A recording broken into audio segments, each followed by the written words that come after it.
Good evening, everyone. It's 5:30, so I'm going to call the special work session of the Ottumwa City Council to order. If everybody please rise for the pledge of allegiance. I pledge allegiance to the flag of the United States of America and to the republic for which it stands, one nation, under God, indivisible, with liberty and justice for all. Thank you. No, I just tripped over. Chris will go ahead and take the roll. Councilmember Hoffman, Here. Councilmember McIntyre, Here. Councilmember Towns, Here. Councilmember Reed, Here. Councilmember Galloway, here, Mayor Johnson. The next item is to approve our agenda tonight for the work session. Is there a motion to approve? Motion to approve. Second. Chris will take the roll. Councilmember Hoffman, Yes. Councilmember McIntyre, Yes. Councilmember Towns, Yes. Councilmember Reed, Yes. Councilmember Galloway. Yes. Okay, our agenda for tonight is basically to review the FY 25 and 26 budget, and I'll turn it over first to City Administrator after any opening comments before it goes to Cole. The only thing I would highlight is, this is still a, preliminary stage of the budget process, so what you're gonna see tonight is an overview of all of the various funds and, breakdown in the general fund of more specific areas within that. You've got the sheets, you can take notes on there as well.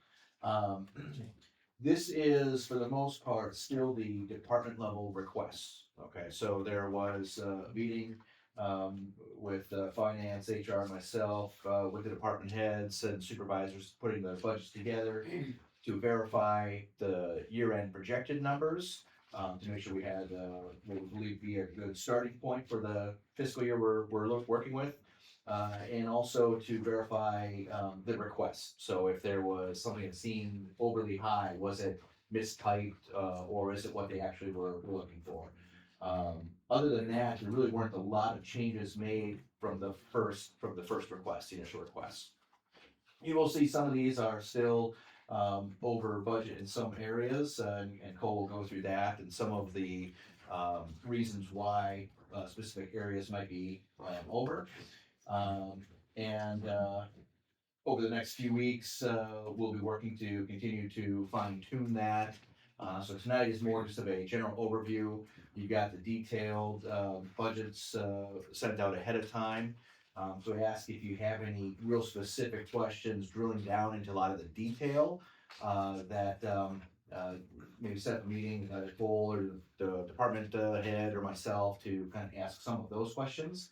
And maybe tonight, just some more of the overall higher level questions.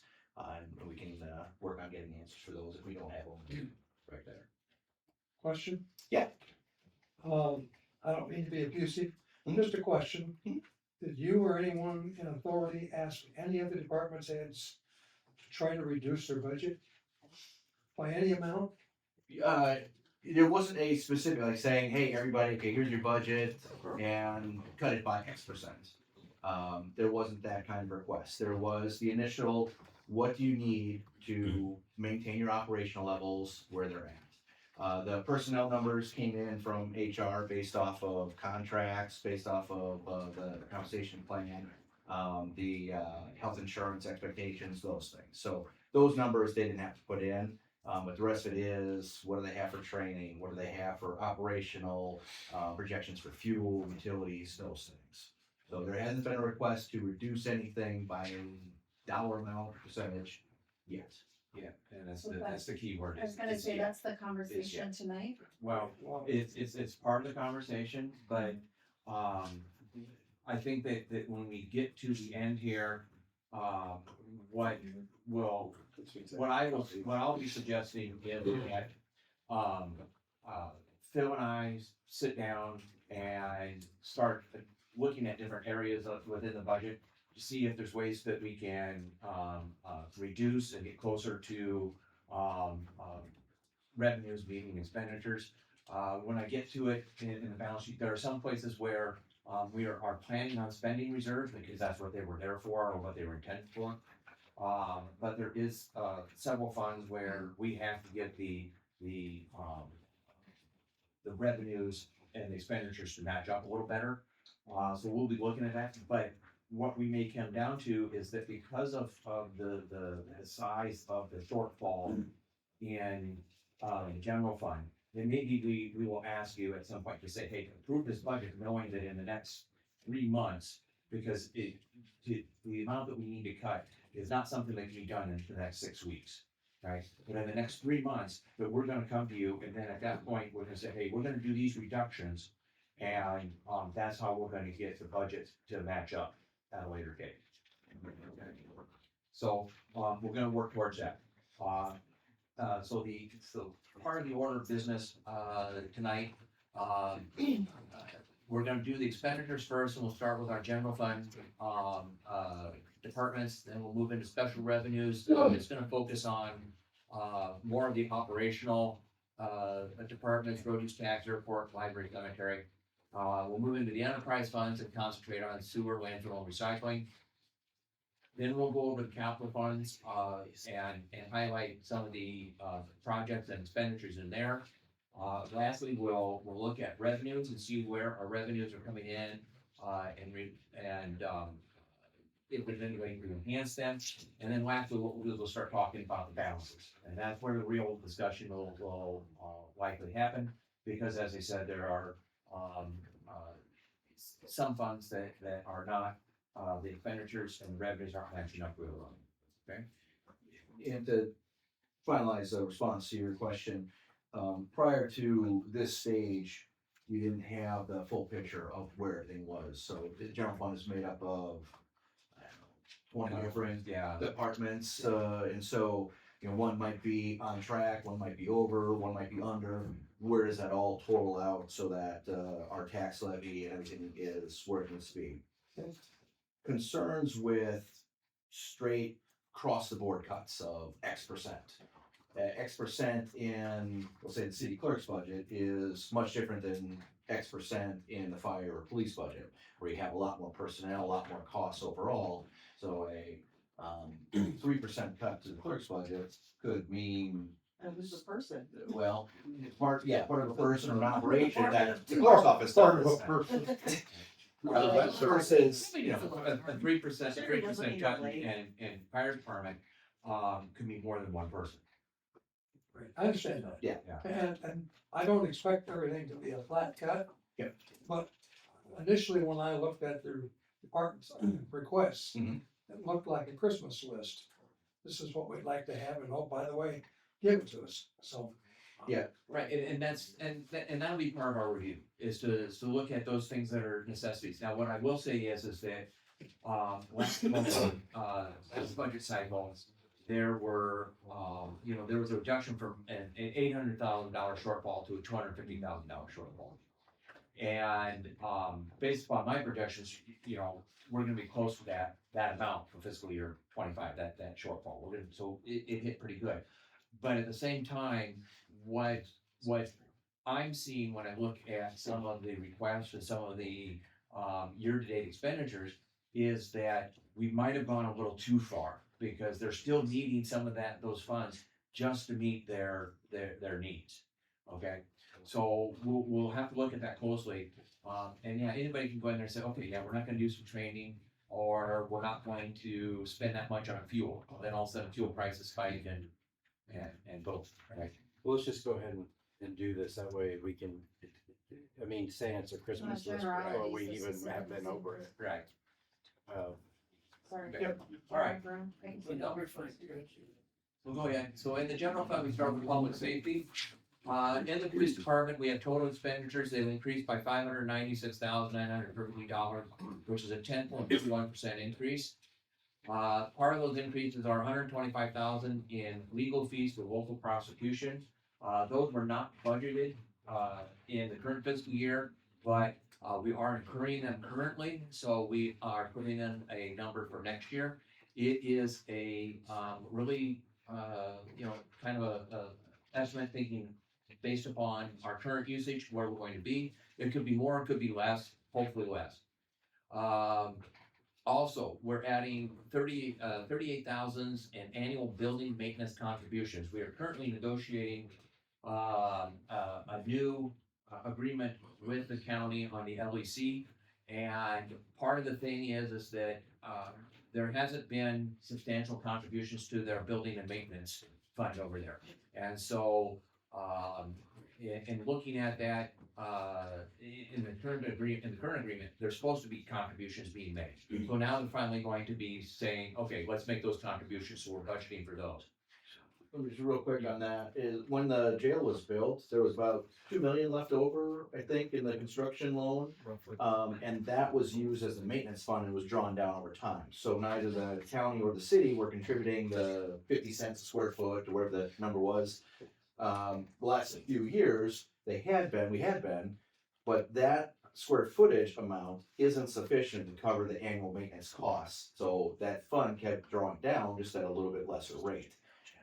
This would be, and this is where the county and the city, Sheriff Phillips and Farrington were talking, that if we budgeted what the actual cost of the maintenance fund is, we've got 25% of that cost based on our square footage in the building, they've got 75% of that cost. This increase would cover what the projected annual cost would be. So that's why that number is going up to that So amount. that's both sides of it. Both sides be Both going sides, up to yes, cover those yes, costs. yes. And this, for personnel cost increases, that is if all positions are filled. That is. And currently, they are not all filled. We have what, 6 open positions? 3 open Wow, I was positions, way but off. But we are going to have come March 31st. 2 we'll have to- additional next year. Okay, So, and when we, when we have open positions, as far as the salary goes, we do our best to estimate if it's not a contracted position. But for the employee benefits, we budget it at the maximum amount. So if they're budgeted at the family for insurance, but they may come back and only take employee or employee plus spouse. so, But that way it gives us that cushion there. so this, we could see a decrease in the personnel costs because of the unfilled positions with, the salary and then the benefit cost Correct. too. But we don't know what that's gonna look like until. Sure. Right, so we're. That could offset with overtime though too, that's something for, to also keep in mind. The longer that we run without those positions, the more we may see an increase in overtime. Overtime, correct, Yeah, to fill those shifts. And where does that 203 fall in there? Is that part of the 406? Or is that just also? on Oh, the no, that's benefits? part of the 406. Yep, that's showing. That the is part of the benefit. 406, yeah. All right. So then in, Department 111 dispatch, total expenditures decreased by $56,319, which is a, 5.66% reduction. And that's due to change in personnel. Can I just, What's changing personnel? mean? It means what it is, we're hiring, or we have open, we have We open have position, open- we're hiring, We have an open position right now. there we go. And, we had some people that were here like longer moving to other, like that had left or. Right. So when we bring that new person in, because according to the contract, they're gonna be at a lower rate. Does that number include people that do janitorial services? and For stuff? dispatch, no, Well, in that number, yeah. no, not in dispatch. Okay. The janitorial costs are covered under the police department. my question is, why do we do them separate? Are they paid through, They're just 2 different accounts. 110 is any sworn officer, where 111 is our administration and dispatch. okay, thank you. So like, and when I say administration, that's just the, administrative functions. Most communities, if they have a dispatcher, are going to split that out so that it's a separate cost analysis that they can do. Okay, thank you. So Department 112, which is the drug task force, total expenditures increased by 70,504. Additional, personnel costs, of 23,000, includes $23,671 in employee benefits. 86,700 of the expense offset by a grant. That is 1/3 of the grant. So we get 1/3 to help offset that. And we have 2 officers assigned to drug task force. Yes. So I don't understand what 1/3 of what is. it's 1/3. Okay, so 86,000 is 1/3 of the total grant that we get for the drug task force. 1/3 goes to the county and 1/3 goes to The city and then the other. PD, yeah, but if it's a third, what county, PD and who? Or do we just get half? We get half and they Okay, so that's half. Okay, basically, or a half. I thought Mickey had said 1/3, but it's a half.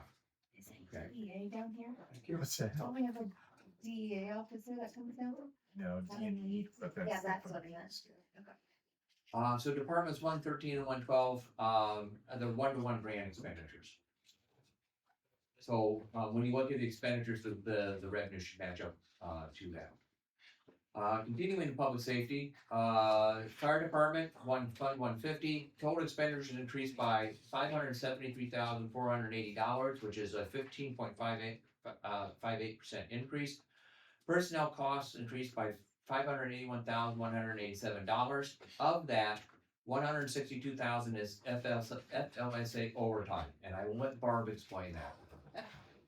So, one of the things we identified in our last contract with the fire department is that, we had not been paying FLSA overtime appropriately. So FLSA overtime is different for police and fire, because of their shifts. So if you've heard of overtime, it's typically anything over 40 hours per week is overtime.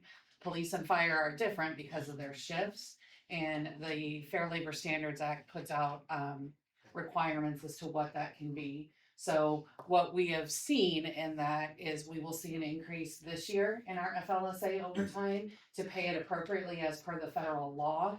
And that's where we're gonna see this extra $162,000 approximately for next fiscal year to make sure that we're paying that properly. So it's making sure we're getting our people paid right. What does FLSA mean? Fair Labor Standards Act. Thank you. Oh, go ahead. Okay, additionally, there's a $40,000 budget in sustenance supplies, for uniforms, and, the chief, did kind of a overview of the uniforms now and would like to improve the overall look and durability of the, department, and so he has requested that $40,000 for uniforms. That would be a one-time expense. Ongoing might be in order to replace certain things, if they become damaged or, worn out. To Is clarify. that fire department only? No, the daily uniforms that we wear have not been replaced in a long period of time. Gotcha. So It's the daily uniform. Yes. The daily uniforms. Yeah, not the dress uniforms, the daily uniforms. And that, yes, that is fire department only. So can you clarify, identified that there's a total expenditure increase of, 573, Right. but what is that? The bulk of it is the personnel costs. But the personnel cost increase is more than the expenditure. Right. And then there's some other line items that went down. So the 573 is the total amount. Those are some highlights of things that went up within that. That contributed, that there were other expenditures and other line items that went down, that decreased. So the total, okay, cause the way it's written up there, I guess maybe it's just me and my understanding and how my brain works. That makes me think like there's like $1 million of increases. No, That's not it. no. What it is the total expenditures increased by 573,000. And so Right. then you're saying that. Because that's adding up all of the line items for fire department. So there are some line items that decreased and others that increased. And the bulk of the increase is gonna come from your personnel costs. Okay. Okay? Any other questions? So the 581, again, going back to Kara, is it on top of the 573? No, the 573 is your total increase for the department. Part of the increase is those personnel costs, but again, other line items decreased. There's line items we're not seeing on here. Right. Right, okay. That you did receive a copy of. Right. Okay. So then we move into the last public safety, department, which is animal control. Total increase of $19,640, which is a 32% increase. It is a small budget to begin with. There is $10,000 in, legal fees and an increase of $8,000 in professional fees. And those professional fees are the vets. Yeah. So when we have an animal needs to go to the vet, to be taken care of, we have to pay for that. Do we ever recover any of that from owners? Not that I'm aware of. Does that 8,000 also include our contribution to Heartland Humane? Yes. So he has up there also for our So storage. when an animal is seized, I mean, we can try to recover feed from the animal or from the owner. If they walk away from the animal though, then we would recover nothing. But to get them back, they have to pay those fees. Yes. So if they want their animal back and they pay the fees for vet bills if they're incurred or the stay at Heartland Humane, then we'll be able to cover those costs. The other thing is we mentioned that one bill with looking to reduce or eliminate the license fees for animals. That's part of the revenue we have to offset the animal control costs outside of what it takes to purchase the tags and issue them. Chief, when you have an animal control officer, I know we're gonna probably be getting a new one, correct? I mean, so, but that, I don't wanna ask this, that doesn't take away from your officer account, right? That's a separate. Right. It's out of 190 for those fees. That what he does, but we may not have an animal control immediately due to shortage and shift strength when Jeff leaves. I'm not looking to fill that position immediately, so patrol's gonna have to pick up all animal control. But I don't, well, personally, in my opinion, I don't wanna take money away from there so he can add one when he gets to a position where he can. So I don't wanna take it away. Sure. We haven't budgeted. Right, that's what I was Yeah. saying, that was my. So we haven't 31st. budgeted to keep it as an authorized March head. 31st. Yeah. Then you Jeff was leaving soon. Yeah. No, we've got it budgeted in there to fill the position and to keep that authorized head count. Gotcha. So then we move on to the Public Works Departments. Department 260 Engineering, operational expenditures increased by $2,078. What we have done here and in the road use tax fund where we have engineering personnel expenses, we're starting to charge those to specific projects. So those will be charged out to Fund 301, Fund 315. If we do any work in the parks capital projects will be charged out those specifically. That'll take pressure off of the general fund, take pressure off road use tax fund.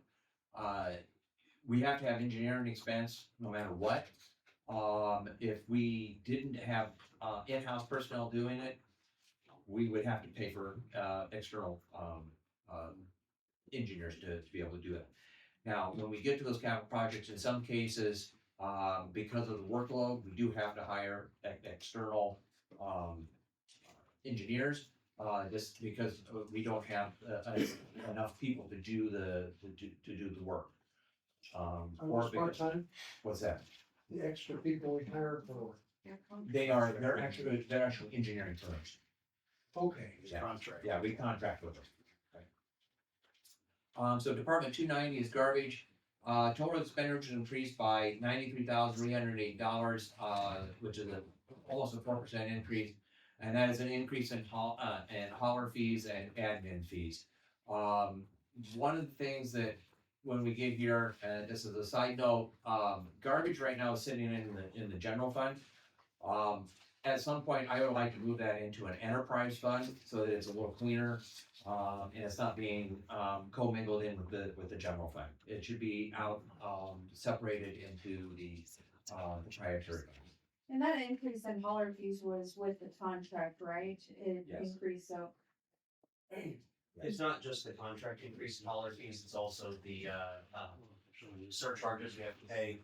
If we increase the fee at the landfill, we have to also pay us to make up for that difference to the contractor, because the contractor didn't know what the landfill fee might be increased to when they bid for the contract. They also get a surcharge if the price of fuel goes up. That was built into the contract as well. We've been a little bit lucky with the price of fuel for a little while. How long is left on that contract to know monthly? at least 5 years. Say those are the ones, 6 years. You have increases. Yeah. Do we have a price built into that, or can we make adjustments So, as needed? yeah, so, the price the customer pays is set by ordinance, and we try to set it for 2 years. This will be a year where we do set that ordinance again. And I was working on the ordinance today. I think the proposal will be to increase the fee by $1, each year for the next 2 years. And how does that play into the cost? That's about a 6.5% increase, which is to accommodate the possibility that fee increases or fuel might give us some trouble. Okay, Not the only communities having to do it. We're also a little bit beholden to what the waterworks has to charge for being admin fee for billing. We have to pay them to do their billing, and if their admin fee goes up, we don't really have a lot of options to respond to that. What's our admin fee with them right now? I'd have to look. That plays into what Cole was mentioning as far as being an enterprise fund, that way, kind of tracks a little bit cleaner with funds that are left over year to year, and help with looking at rates for future years. Alright, that was the only, two funds in that, program, so then Health and Social Services, Department 340, Building and Code. Total expenditures increased by $112,644, a 16% increase. Employee benefits, went up, by $75,000, anticipating a new hire. Again, this is budgeting, for worst case scenario, in that they take the family plan. If they don't, then we do have some savings there. The weed mowing expense went up $10,000. So, if somebody out there says, where do my taxpayers go to? Tell them that we're spending $120,000 on mowing your neighbor's yard each year, right? And so are we able to neutralize that 10,000 by increasing the charge to the person who does the mowing? Well, it's not the person doing the mowing, it's the person that needs the lawn mowed. And so what it is That person never pays. well, I understand that, Okay. right? How many do we do a year?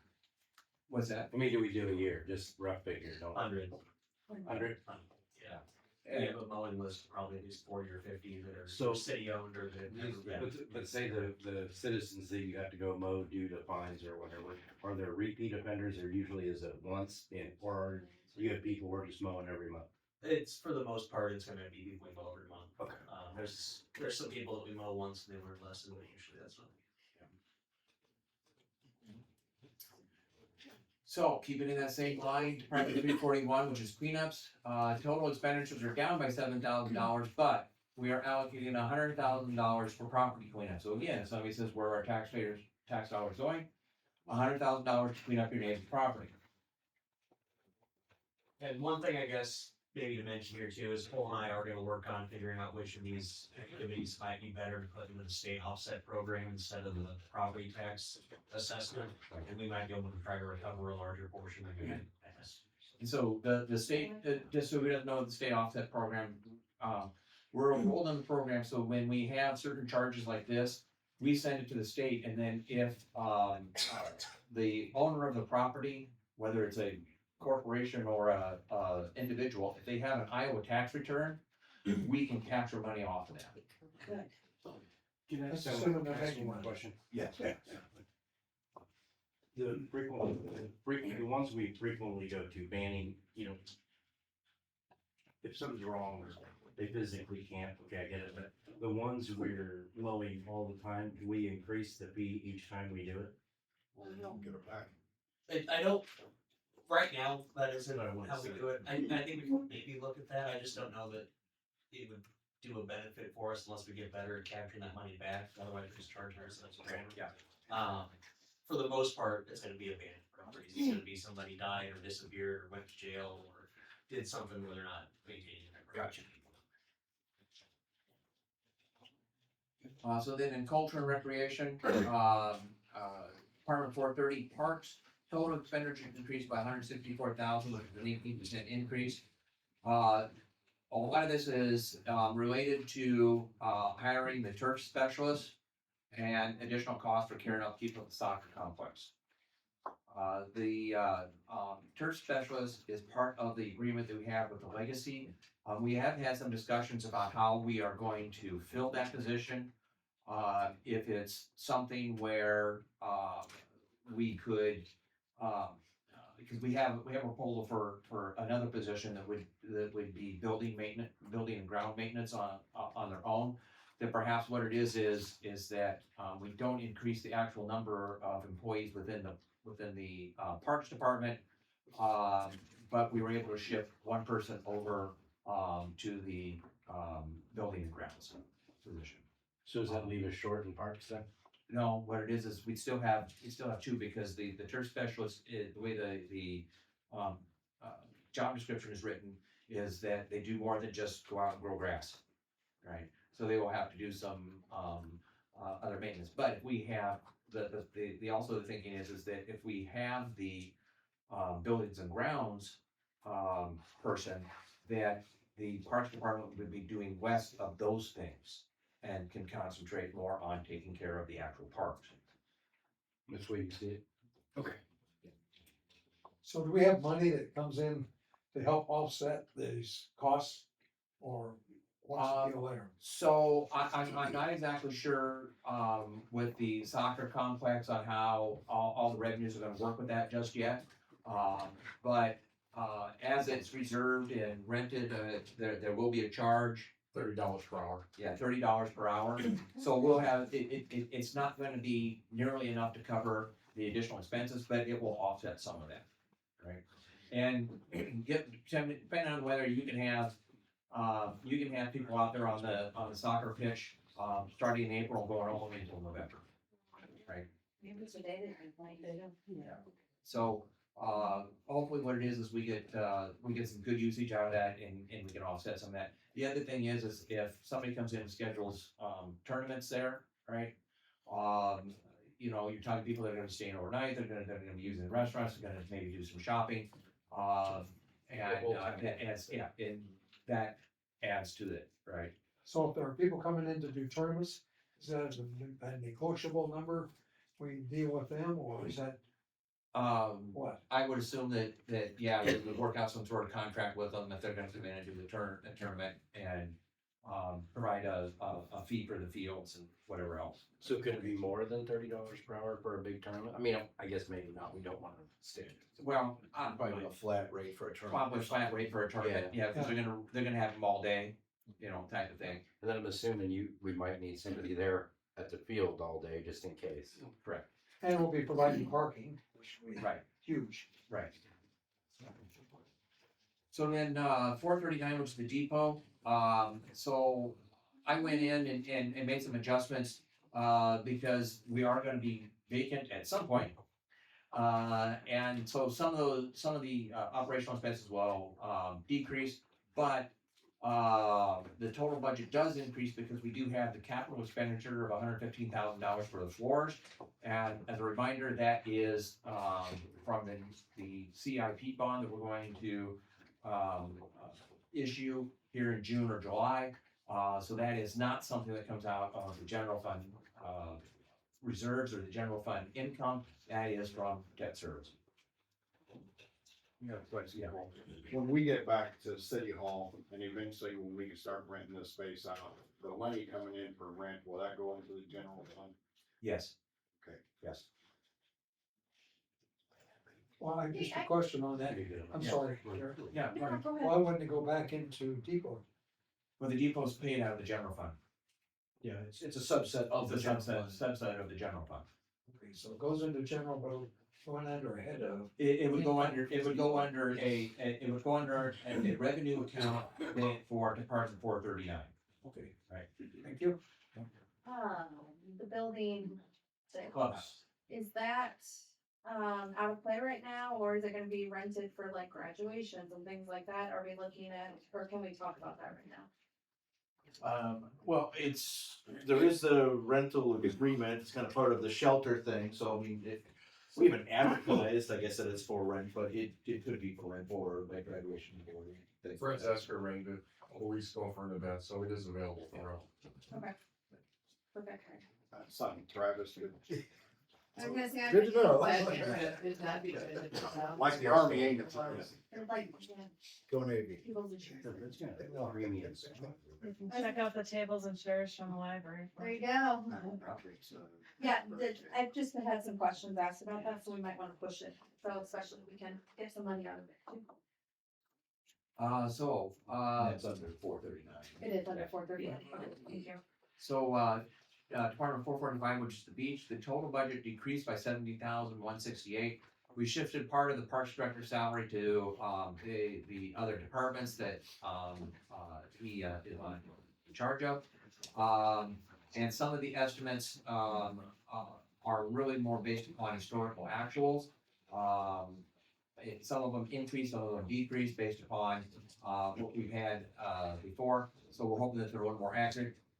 This was, Leslie's first year doing the budget, so, I have faith that she has done it well, but, I know first time I've done budgets, things don't always work out, but they will this time. So. Can you name any of the other departments? Cemetery and yeah, we shifted from beach to cemetery and parks. Most of it went to parks, especially with the focus on the new soccer fields and things like that, so that's where Jean's gonna spend so much of this time. Thank you. So I did have a question about this, 445. So, we have had consistently, prior to, even when I was on council, maintenance and not, following up and putting money aside for maintenance. And I see like a building maintenance repair and we have $1,000. But what is our like ongoing maintenance plan so that when we have, I mean, we have some big projects, we know we have to paint it, we know there's like different areas that have to be fixed. And I know that this has been an ongoing conversation, so. Well, that part of it is the CIP. Or say Alexis is here. Yeah. Later. Yeah. Part of it is the CIP. We have budgeted in CIP this year, $40,000 to paint the wave pool. I'm hoping to sit down with Josh and Cole eventually in the next like several months to kind of get a triage of what all needs done and when we can do and what needs done first, what can be pushed off last. So hopefully I'll have a better answer for that at some point in time, but it is in the works. I appreciate that. Yeah. Jean, can you tell me what are the top 3 things at the beach that are always hammering us for repair? Pumps and motors. And, circulation or wave pool equipment, for example, like the wave machines that pump air into the water to make the waves work, they need fairly consistent repairs. And then, filter related equipment. But see, a lot of those things were replaced during the renovation from 2016 to 2019 when we did the $3 million renovation. So there shouldn't be a lot of high dollar repairs needed. It's just the lower price stuff like a few pumps and motors here and there. Which adds up. Gene, you have It does. jinxed us now. That's what I'm curious. Any other questions on this department? Let's see, the other challenging thing with the beach is lots of good weather. Yeah. Now, fortunately, we have the indoor part, which we can rent out for parking lot. Yeah, but if you have a cold, wet summer, your revenue is Well, we just need that umbrellas.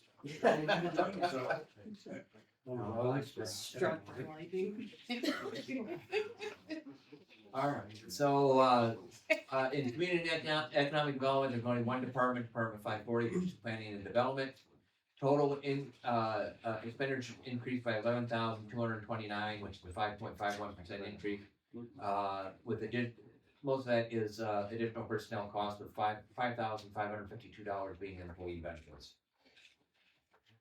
And the reason why I'm pointing out the employee benefits is because that is money where comes from the benefit levies.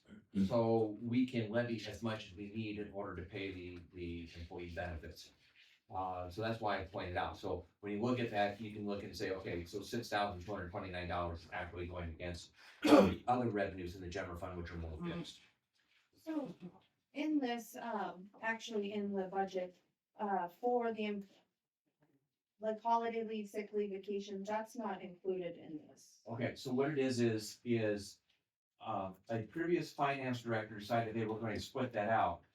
Okay. And what we do is we pay all of those leaves just as salary, right? So it's Okay. all included in there. The only thing that we still split out is comp time and overtime. And the reason why, we split out the comp time, is because, of the way it's accrued. Because you accrue it at time and a half. And so if you pay it as a salary, right, it distorts your salary number. My best estimation is at some point prior to UKG or a robust HRIS system, human resources system, there wasn't a good way of tracking if it was vacation or sick leave or whatever. So if you were reporting any of those numbers out, whether it was a council member that had a question or some report that was out there requesting it, there wasn't a good way to track that. And I think that's why they broke down and paid it that way. With the implementation of UKG and being able to track that internally within the system and being able to run a report for vacation hours or anything else, that wasn't necessary and just created a lot more lines of code that weren't That's, necessary. and that's all, when we do the budgets for it, we do it based on the number of hours times 80. Okay. So it's 80 hours. I mean, if that means they take 1 week of vacation that year or 4 weeks of vacation that year, it's still gonna be the same. And then I also had a question on 6499, the contractual services. So we didn't budget anything for this year. However, the last few years we've had payments in that. Yeah, so we had particular planning projects that were like the, parks master plan things that we had contractual service expenses for. We don't have any specific things like that. Thank you. So now we move into general government, Department 610, which is administration. Total expenditures increased by $77,915, which is a 13.5% increase. Personnel costs of $26,223 increase, $6,341 of employee benefits. There is increased staff development costs. Phil is planning for more of you to possibly go to the league annual conference, and the fact that because we have 3 positions open, there may be there's new council members that would want to go through the leadership training that the league provides, and we do recommend that. It is very good. So there's some increase in that staff development. Professional services increases. Legal fees are up by $12,000 because Travis's is budgeted under here. The web hosting is an increase of $69,000, and then Phil would like to use Invisio government planning software. That is a cost of $25,000, and I'll let him explain that. And web hosting is $6,900. Yes. Is that the new one we wanted? Okay. Yeah, so that increased or whatever it was from No, I'm okay with that. I just want to make sure that that's what, you got what you needed. then Visio, that's the comp plan software that we've been utilizing. That's the annual cost for it went up a few $1,000s over last year to the 25,000. If that's something that we want to continue to utilize, it's in there.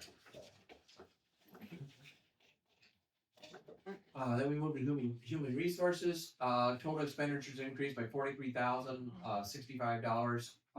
Wait, I need to go Yes. back. Sorry, I have stars, and so you talk faster than I do.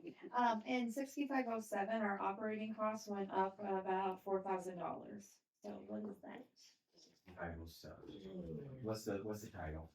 Illustration. Yeah, it's 610-6507 operating supplies. Here. That doesn't have a breakdown. This one right here. Why don't you run the HR and come back and I'll look at them. Okay. So in HR, there's an increase in personnel costs of $26,000. 6,300 of that is employee benefits. Increased staff development. Oh no, I'm sorry. Still on general 610. Human resources. Total expenditures increased by $43,065. Leadership training courses, increase of 16,240. Barb is running multiple leadership courses, some 3 days and some 2 days, if you want to explain. So this is that, the leadership for communication courses that we've had all of our supervisors go through. And so what this will do is this will allow us to put the next run of supervisors and high potentials through that, but then also cascade this down to the next level of employees as well. And so this is allowing, I think it's 5 total classes with bringing David Harrison. And with the trainings, instead of charging it back to the departments, we just take it all out of the HR. Because with the administrative percentages and things charged that the departments pay to the general fund, we just take it all out of the HR. So that's what the trainings are, is it's more of that management, and also going through our values. Yep, getting more employees through that, keeping up with our managers, but then taking it to that next level. One is, you said managers potential is in, so that's Yep. good that we're including one. Yep, now that's what this will do, is it'll continue to cascade it down, and that's the values that we have on the other side of the wall, getting that down through all of our employees. I have another question too. So you say legal fees increased by 5,000 here. I have it increased by 10. So 6411. So I might have looked at it differently, that might have been late in the day. Right, but, we do have contract negotiations, with, So we will have a wage reopener with police, we will have a wage reopener, or we'll have a new contract with, community and public works for next year.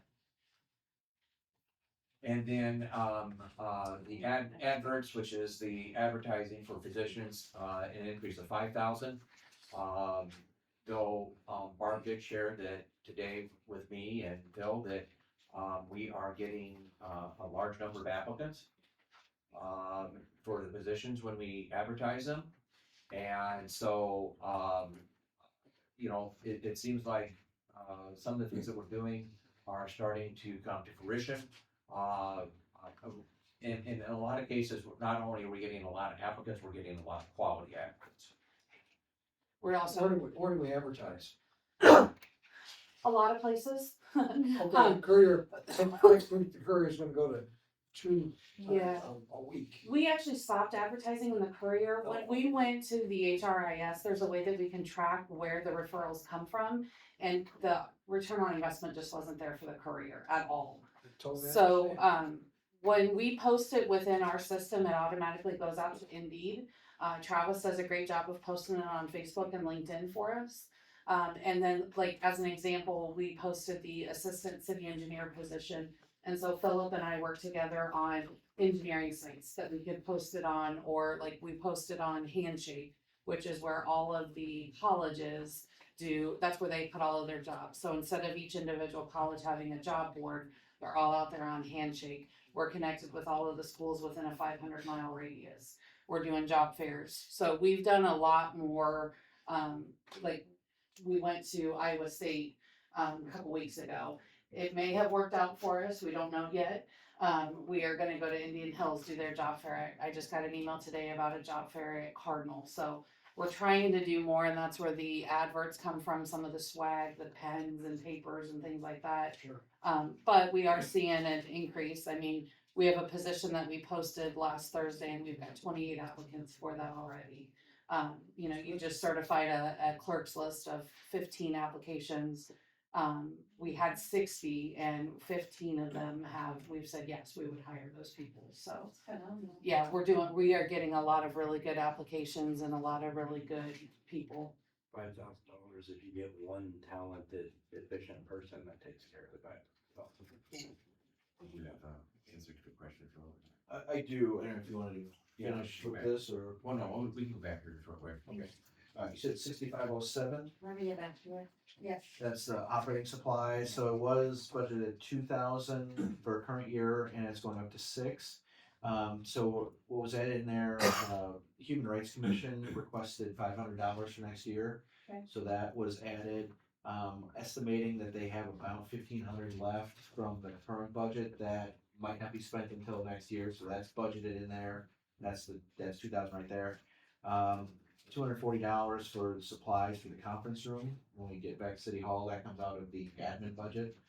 $1,200 for PIO supplies, $600 for mayor supplies. PIO? Public information officer, sorry. And $2,000 for city supplies. Okay, so then what's, 6506, which is office supplies?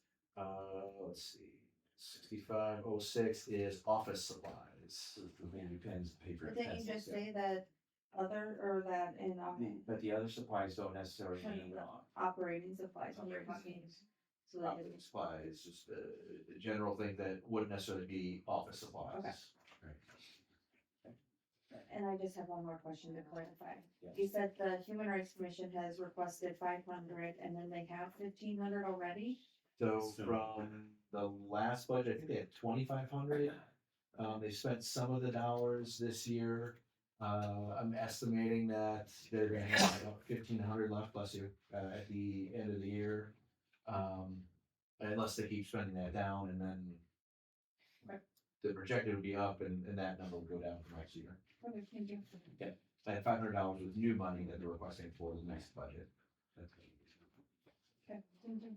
Right, so, the city clerk department, total expenditures increased by $12,668, with a 5% increase. However, this does include, the election costs for, the primary. If the council continues, and adopts the ordinance, eliminating the primary, what you will see is that the increase could be somewhere more down to where, 0 or possibly a small decrease. Because, the primary election is going to be around that $10,000 to $12,000. Okay, I have a question. Sorry, I got lucky. So 6550 group health insurance went down by $8,000. Is that accurate? That would be a change in someone's, usually just somebody went from family to employee spouse or something like that. I don't think that. I don't think that was a change. I don't even have that on here, it's not even on here. Other clerk? Okay. I don't have 6550. Wait, there's a, sorry, 6150? 61. Sorry, I get my numbers confused. Carol, that's enough. Get it right, or else we'll get it. All right, so what we'll do is we'll check on that one. We'll check on that one because that's something that we have to run the, on, and then what else? Well, that would That's have, it? that's Okay. honestly, I'm looking at the most notable changes, but. So then we move on to 625, which is finance. Total expenditures decreased by $34,586, which is a 6.5% increase. Most of that is due to elimination of one position due to attrition. When Mary retired, we did not fill her position, and the duties were spread out amongst current staff. There is additional cost for software support of $14,145. What it is we pay a portion of the UKG fee for payroll, and then we have support for the new software system. 630 IT total expenditures increased by 31,550, which is a 10% increase. But 21,307 in employee benefits, assuming the new hire takes family leave. So that's the bulk of that. Family insurance. Oh, yeah. Okay, okay, again, that was late today. Department 650 City Hall maintenance, total expenditures, reflect occupancy, and the new building maintenance position. So this is where we're budgeting that buildings and grounds. It's being paid out of City Hall, but they would take care of the depot. They would, if the library has something, instead of our library director having to get up on the roof, we would have, our building and maintenance person get on the roof, and any other, buildings that, would need some certain, maintenance that could be done by the department. So that's included in here, but again, we're having discussions on, do we, net 2 positions or do we net 1 position? And so that'll be a further discussion, and hopefully that might be decided before, we present the final version of the budget. are we projecting any kind of general maintenance for the building that we're gonna be moving into? Yeah, there is always some money in there for general maintenance, because, while, the systems were updated, right? And the first floor was remodeled, and not all the floors were remodeled, so there's always gonna have to be some maintenance, something might, need repair or replacement. Filters, that too, yeah. Monthly? Yes, 30 filters per month. Yeah. yes, yes, and they're high. We might have to buy a higher ladder, so. Or a lift. Yeah. Okay, so general fund, ending ending up on general fund, the transfers out, we support the libraries, and cemetery, but we held them at the fiscal year 2025 levels. As you know, for the library levy was eliminated, and, cemetery, actually has a, sufficient reserve amount, and when we get there, at the end, they actually, have a positive, ending fund balance, meaning that it increased. So we held that at fiscal year 25 levels. The library, you could argue that we could take what the new valuation is times the 27 cents that was there, and increase that amount, but, what we are doing is, when we get to the property tax, is, we are not putting as much money into the general fund from other levies, and so, holding them at the current level, might actually be, um, uh, better than saying, okay, we're having to reduce, so we're also gonna, so instead of taking it times 27 cents, we're gonna take it times 15 cents or something like that. So leaving it at the current level, I think would be better for the library, for right now. And then BBC, support increased by 2.5 cents according to the contract.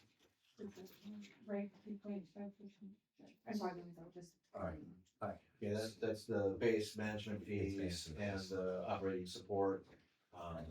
So 2.5% of what we had for this year. So the general fund totals, expenses increased by $1,985,864, which is a 10% increase. $305,952 of the increase is offset by employee benefits transfers.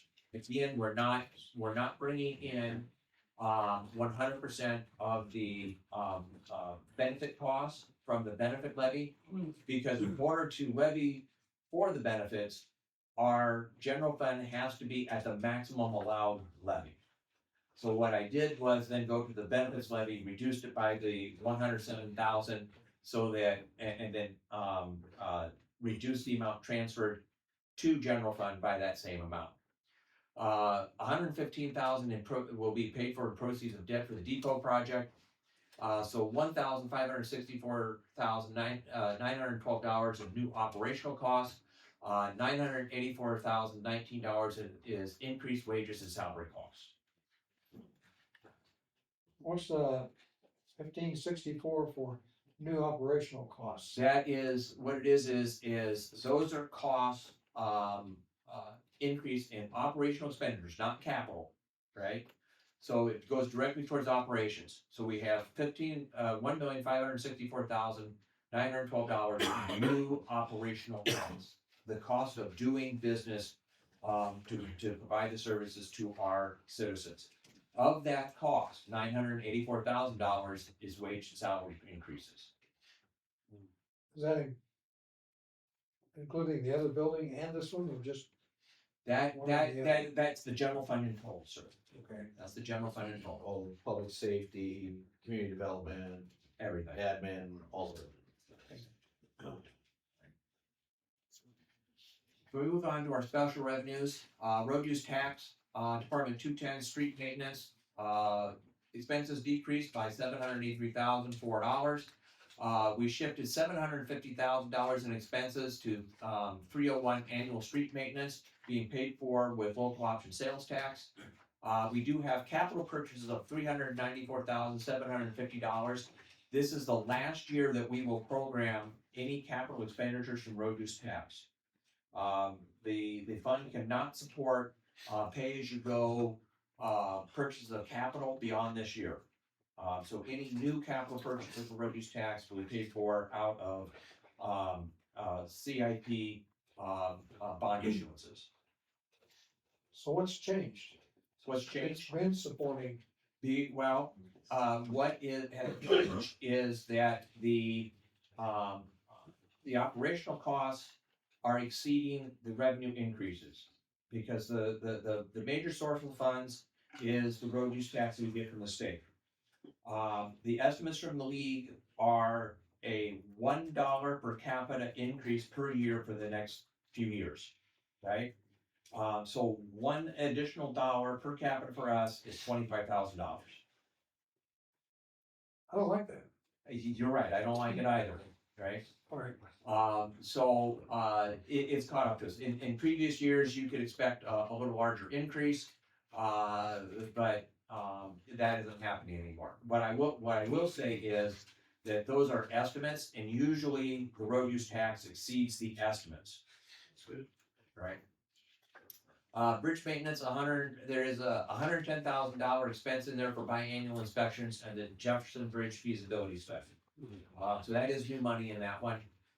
In street lighting, no appreciable change. Street lighting is not your traffic lights, that's your street lights, right? So we pay for it out of road use tax. And is that for the power to power then? That's for the power to power, Okay. right? There is a little bit of maintenance in there, but most of it is P&OI and energy, right? Traffic maintenance, total expenses decreased by $19,859. There is $3,600 less in capital purchases. Traffic light maintenance, expenses decreased by $37,671. $41,264 less in capital purchases. So that's where you're seeing some of the decreases in road use taxes, that the capital purchases have rolled off. In 250 snow removal, total expenses increased $113,900, which is a 44% increase. However, there is $82,000 in capital purchases and $28,750 in increased material purchases. And that is by contract. Yeah, we signed the new contract. Is that based on the new numbers or for next year? Yeah, that's an anticipated increase for next year. We still haven't bought all of ours for this year yet, so. Right. So that just about neutralizes the increase, right? Well, that pretty much is what the increase is between those two. Yeah.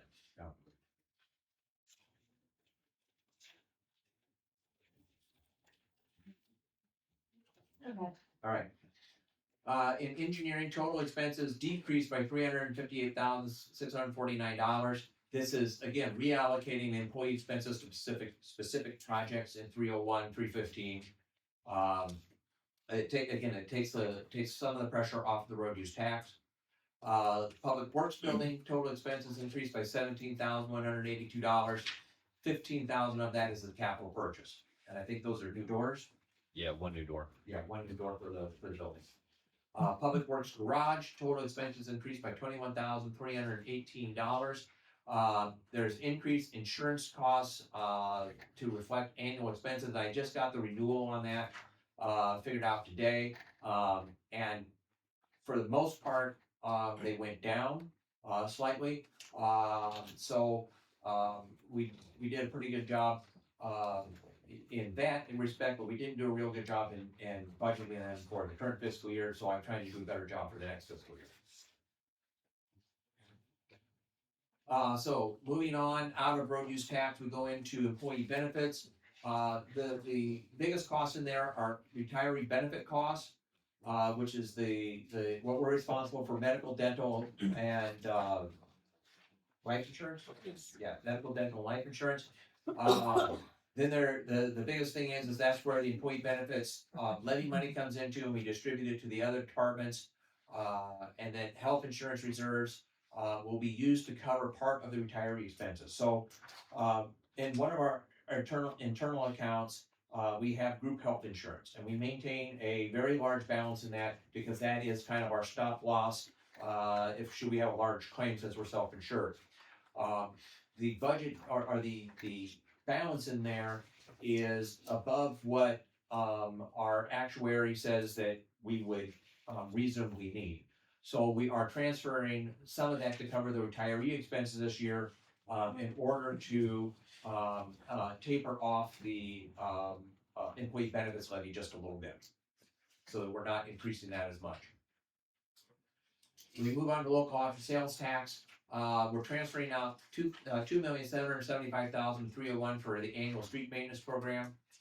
$908,850 to general fund, and it reflects, that reflects 1/2 of the new distribution formula. So the first, 6 months of the year, the general fund will receive 10% of sales tax, revenue, and then in the final 6 months, it will receive 30%. So it reflects that change. $750,000 will go to road use tax for street maintenance support, and then $285,473 to debt service. The TIF funds, TIF revenues will match expenditures. Expenses are project specific for debt service. Project expenses are based upon development agreements or economic development obligations, so we do pay for some of the things from Main Street out of the Westgate TIF, and those are budgeted in there. And then we also have our developers agreements in each of the different TIFs. But what we request for TIF is based upon what we need for those projects. So in some cases, we are asking for less than we did last year because the projects are requiring less. So what that does is that frees up more of the valuation for our general fund, the school district's general fund, and the county's general fund as well. So why with the Westgate, TIF, did we charge, admin fees in 24, but we're not? We should be charging admin fees. I have them in there. No. It's that pink line.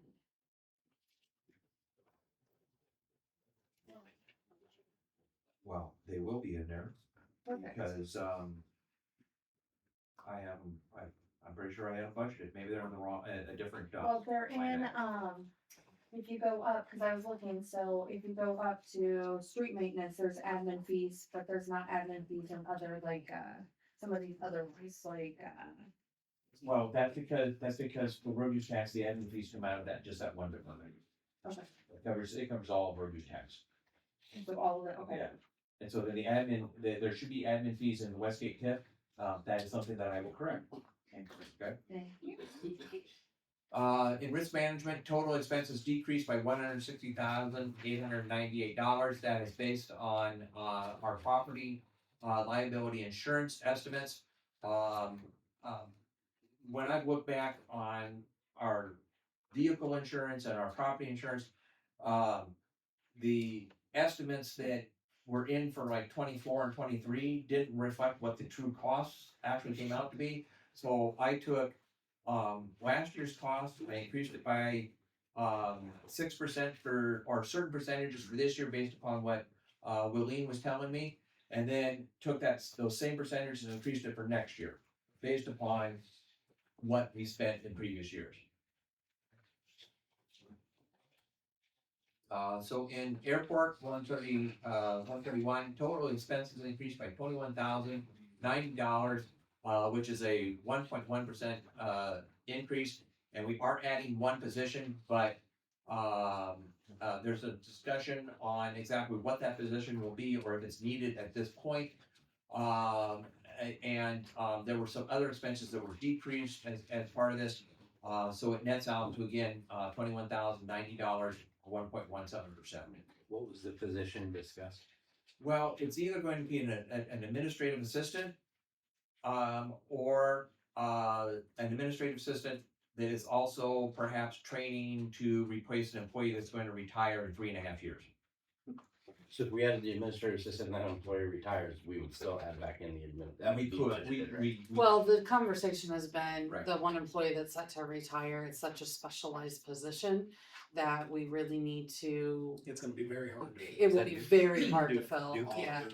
It'll be very hard to fill. Gotcha. So what we've talked about is adding an administrative assistant but it may make more sense to try and find that person to replace the person who's retiring, to train with them when the person retires, rather than the administrative assistant at this time. So we're kind of just weighing out what our options are, who's out there.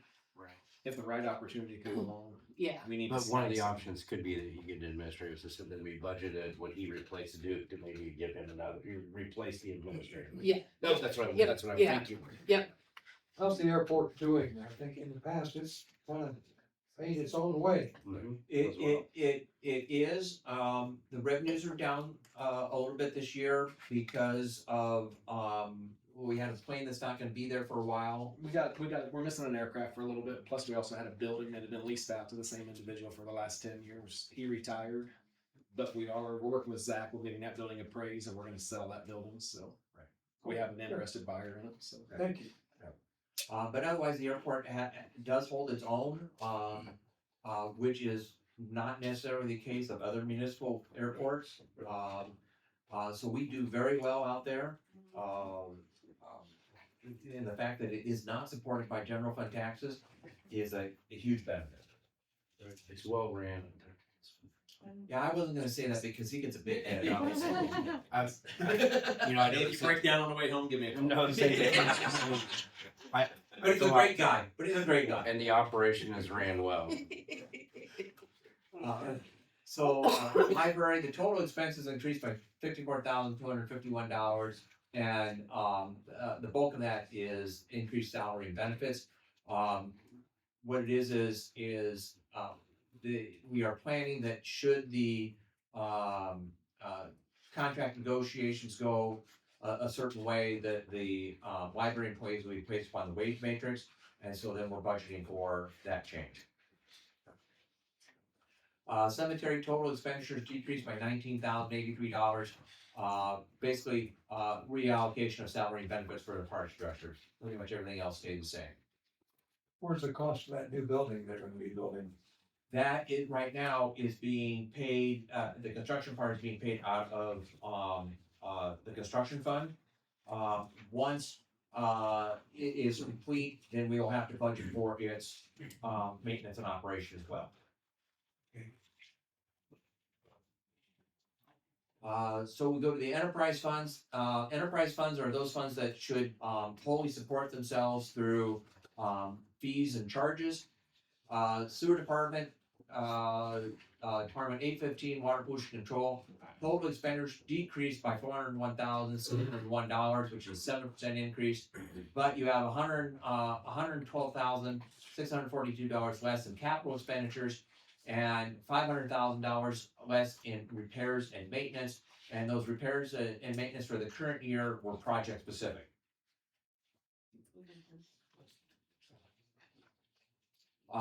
In sewer collections, total expenditures increased by $1,116,151. But $910,603 of that is in capital expenses. And that is capital, I believe, capital equipment. There's also an increase in wages and benefits of $234,181. 500,000 of that capital expense is for a lining project. There we go. That's for a CDBG match, so hopefully it turns into $1 million. Right.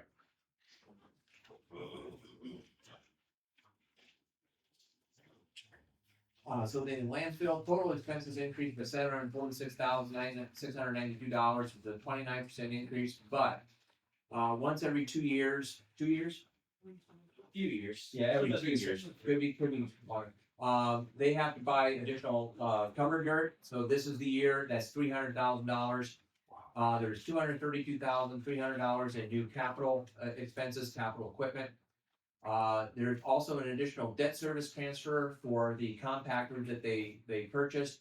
And this isn't new, but it's the annual transfer of $450,000 to recycling, to support recycling.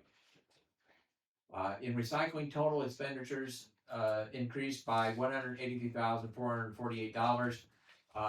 And of that, $172,917 is a new capital expense.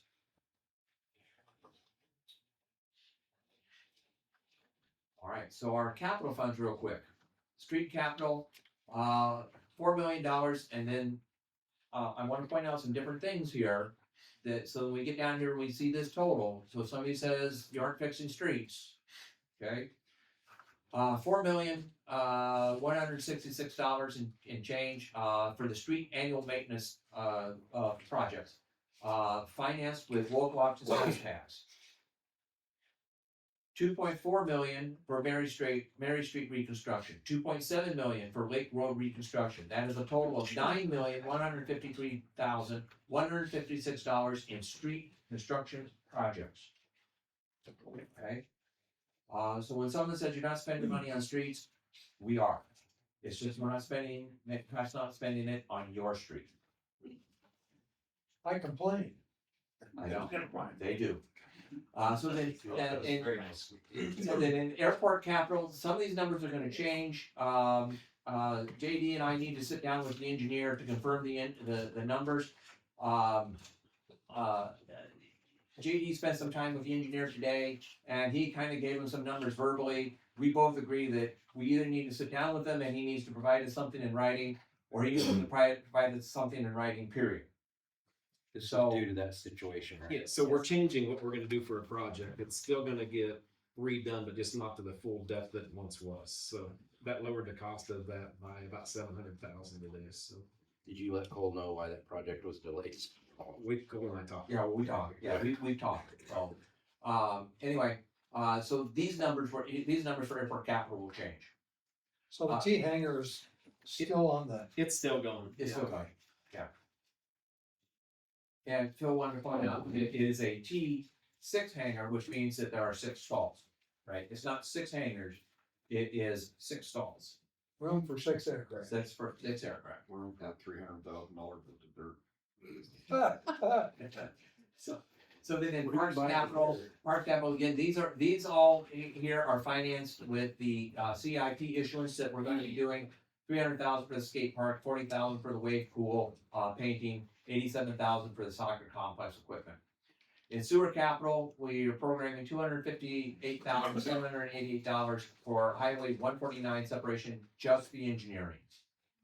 And we hope when the project costs, that Philip is negotiating with the DOT and that the cost will be borne, most or almost all or all of it by the DOT, that they are requiring. Then we have $2.1 million to complete Division 2 and $5.3 million to start Division 3. I really hope that was $2,100 to completion. Oh, no, yeah, no, it's 2.1 million, sorry. Fat fingers hit the period instead of, comma. So, we move on to revenue. Any questions on expenditures before we move to revenues? The revenues is gonna be a little shorter.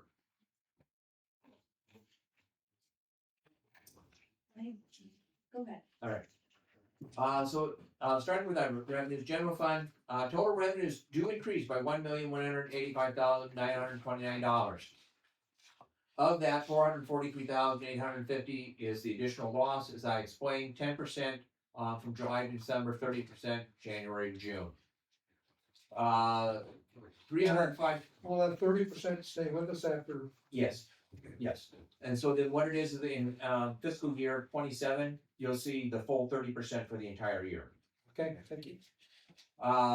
We do receive $305,952 in increased funds for employee benefits, but as I mentioned, that is $100,750 less than the total expenses for employee benefits. That's because, again, we have to maintain the general fund levy at its maximum in order to levy for benefits in any department. And then we have $115,000 in proceeds of bond. I point out that because that is a one-time revenue and it equals a one-time expense. Franchise fees, there is just a very slight change based upon history, a little bit less in either interest or a little bit less in the actual franchise fees coming in of about $5,000. Road use tax sees an increase revenues of 303,000. 516,000 of that is we're transferring in for benefits. We are allowed to levy for benefits in the road use tax fund. But again, to not push that levy, that benefits levy too far, too fast. One half is gonna come from the benefits levy and the other half is gonna come from insurance reserves. Wait, what do we have in insurance reserves? We have, in the group health insurance reserves, we have over $7 million. And our actuary says a 5 to 5.5, 6 million is comfortable. Okay.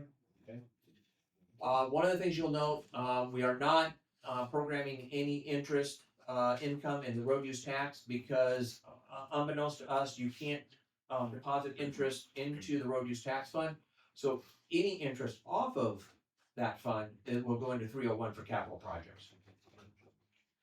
And then one of the things that staff needs to sit down and do is we need to review how fuel charges are charged out to various departments to make sure that we're doing it correctly and accurately, and also that for central garage charges that we're doing it, getting getting that charged correctly, so that our expenses and our revenues in and out of general fund for our road use tax fund for those specific functions are being accurate. Previous finance directors who are not here and did not leave me any notes knew how those were calculated.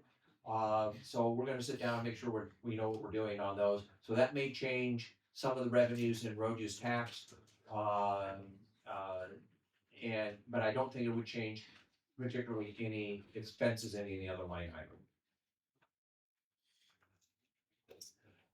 Local office sales tax, we have a slight increase of $150,000 projected. We are on track right now to at least meet the budget revenues, if not exceed them. I got what would it be? We got it in February. It would be for no, they send those out. I can't remember if they send those out quarterly or monthly anymore. I think they send them out monthly, so it would have been for January. So January was down, which is expected, because everybody bought during Christmas. What you'll see is the revenues start to tick back up as summer approaches and people start buying more summer gear and things like that. Airport rent and hangar rent is expected to be down as certain aircraft will be temporarily out. And aviation fuel sales are expected to stay strong.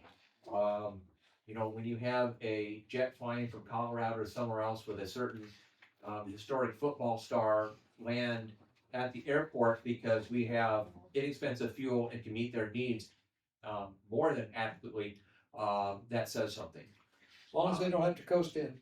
No, they have to coast in.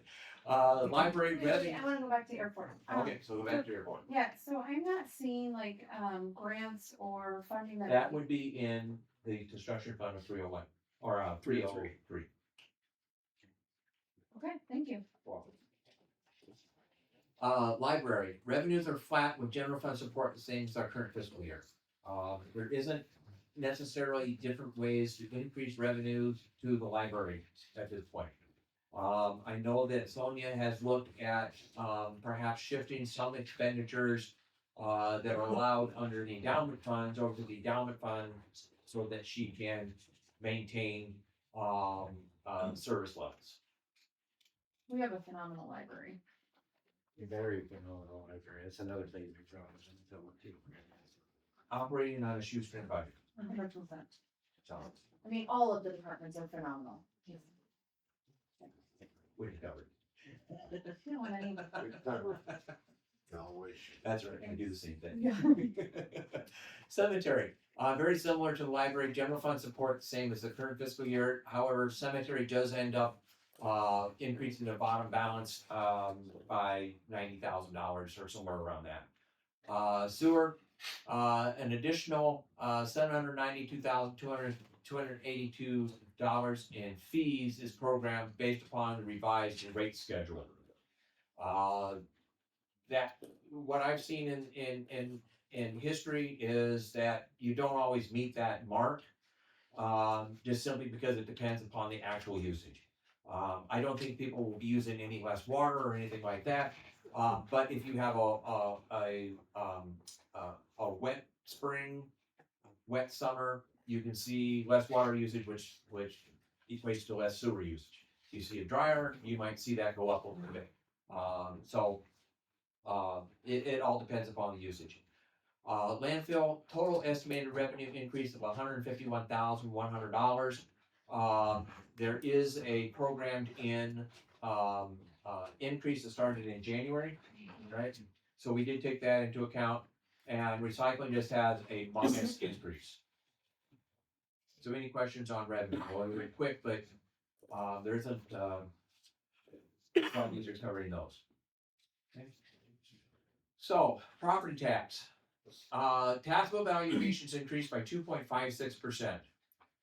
We had to maintain the current consolidated tax rate in the general fund to, and that generated an additional revenue of $154,712. But we lowered our employee benefits fee or levy by $100,788, which does not go to the general fund. So our net increase to general fund for property tax is $53,942. Next year, we'll shave the levy again in anticipation of getting down to where we need to be for fiscal year 29. One bright note, the legislature did introduce a bill where we could vote back in the library levy. But we would have to, it's not something where they go, oh, if you had it before, you have it, we'd have to go back out for a vote. So that's something we could potentially do in November when we have an election. Well, if it carries all the way through. Yeah. Well, that makes, potentially we could. And it depends if they say if it has to be a special election or a general election. Sometimes they don't allow us to do it in general elections. Which is not, I don't know why the legislature does that other than to cause us pain, but. Yeah, they just want to punish us. Yeah. Insurance and benefit levies increase. We're levying 1/4 of the road use tax benefits. And the debt service, the levy decreases even with additional debt issuance. And that is $56,173 less in tax dollars requested for the debt service. So our total tax levy increases by 18 cents, 18 and 6 hundredths of a cent, or 6,000 of a cent. So basically 19 cents. The proposed tax levy of $20 and basically 99 cents of $1,000 of taxable valuation. Additional tax dollars requested is $485,914, or about 3%. The property tax hearing will be set for April 1st. Notice is due to the auditor by March 5th. And once submitted, levy rates can be decreased but not increased. So unless there is any direction from the council tonight to change our tax levy in any such way as proposed, I will be submitting that notice to the auditor probably by the end of the week, so that we are in before the March 5th deadline and we don't, there's no confusion, we know it's there. Are we going to decrease or stay the same? So what it is we're going to submit a proposal where the total tax levy increases by 19 cents over the current year. And then we can always decrease, but we can't increase once that is submitted. Right. And that will go into the notice that goes out by the county. Correct. To all the taxpayers. Right. And then we have a notice on the hearing published in the newspaper. March 4th. Yes, they will approve the public hearing. No, I mean, to have this as the levy. Because they can't tonight, it's just a work session. You've reached my limit, so I'll be back in a moment. Well, do we want to take a quick break? Or I'm no? broke. No? Okay. Okay. Almost there. All right. So, yes, they do Yeah, have we to need approve that. Approve it, yeah. They do have to approve that. Before sending to the county, we want to have that on the March board. Yeah, it will be on the March 4th, okay, but, okay, otherwise, March 5th, I'm walking it over there in the morning, so I don't want to be down to the deadline for that. I'd like to be able to submit it before then, but, okay. All right, We have a special lease on it. well, sorry, It'll be next Tuesday. it'll be next Tuesday. Next council meeting. It'll be Tuesday, it'll be Tuesday, and March 5th, I'm walking it down there. And I think the reason why they do it March 5th is because we know that a lot of councils meet on the first and, second Tuesdays of the month. And they want time to put their notice together and get them on, so. Right. Yeah. All right, so here's the big discussion, balances. Several funds are expected to be in deficit by the end of fiscal year 26. However, from what I originally sent out to today, because this is the newest, latest hot off the presses, the number of those that actually go into a deficit. What I mean by a deficit is that they have a negative fund balance at the end of the year, right? The number of those has changed. We have very few that are in a deficit. What we do have is that we have several funds that are facing operational shortfalls, and these are not planned operational shortfalls, meaning that, so for instance, Fund 151, which is other bond projects. Excuse me again. That's not a budget shortfall, that is a planned reduction of the reserves, because the reserves were the debt service issuance that we issued back in June. Okay, so some of those projects are continuing into fiscal year 26, right? But these are the operational departments that are facing a budget shortfall. And currently, the general fund is $1,443, or $435. Airport is $82,364, though it does have $100,000 of capital equipment and capital projects planned for the next year. So in essence, they wouldn't have a shortfall if not for those two $50,000 projects. There's like a Library, potential for grants and stuff too, I guess. no, not those, because one is a piece of equipment and one is a building that has no real airport function that we could get a grant for. Library shortfall $35,806. Landfill a shortfall $757,982. Though there is a large number of capital projects planned there as well. Recycling $117,534, and there are capital projects planned there as well. The reason why I point those out particularly is that again, those are departments that have been paying for capital projects, pay as you go through their fees. That, in my projections, is not sustainable. So there's going to have to be some discussions on how they're going to meet their operational costs while still meeting their capital costs. And to clarify, the landfill is under a commission between the county and the city, so that Correct. will have to be a conversation during our commission meeting. Correct. That's on the agenda for. Yeah, I was gonna say Yes. it's on our agenda.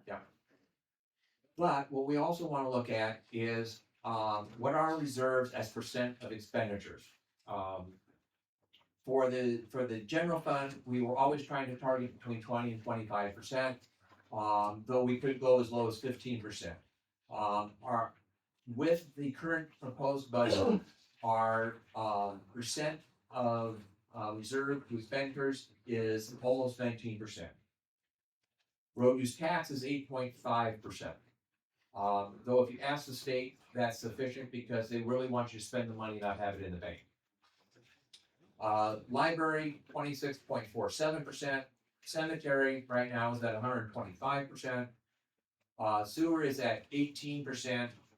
Landfill 21.43, so even with the shortfall, they're still, at a sufficient, reserve level. And recycling is at 38, almost 39%. But if you remember from the CIP, I projected as we go along, that those reserves are gonna be eaten down pretty quick.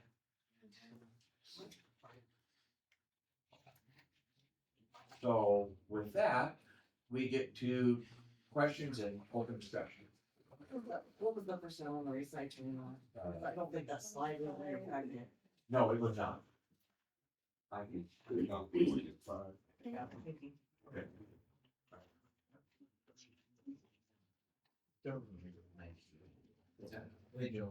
Nineteen point eight.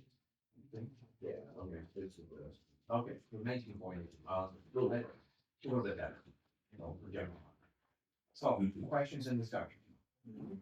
As I said as we said at the beginning,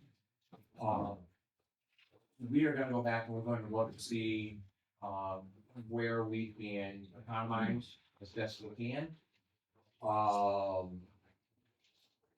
If we can't bring it down, significantly, what we will, more likely do is ask the council to approve the budget as is, knowing that, very quickly in months to follow, that we will have to come up with a plan to start reducing expenditures in the general fund. I do believe that we have said, over the last year, that, we are going to have to make reductions in the general fund. And because we are at perhaps bare minimum, levels in order to maintain personnel, in order to maintain services, you might have to look at service cuts. And this wasn't just a result of 718, okay? 718 didn't help, right? But it's not just the result. This is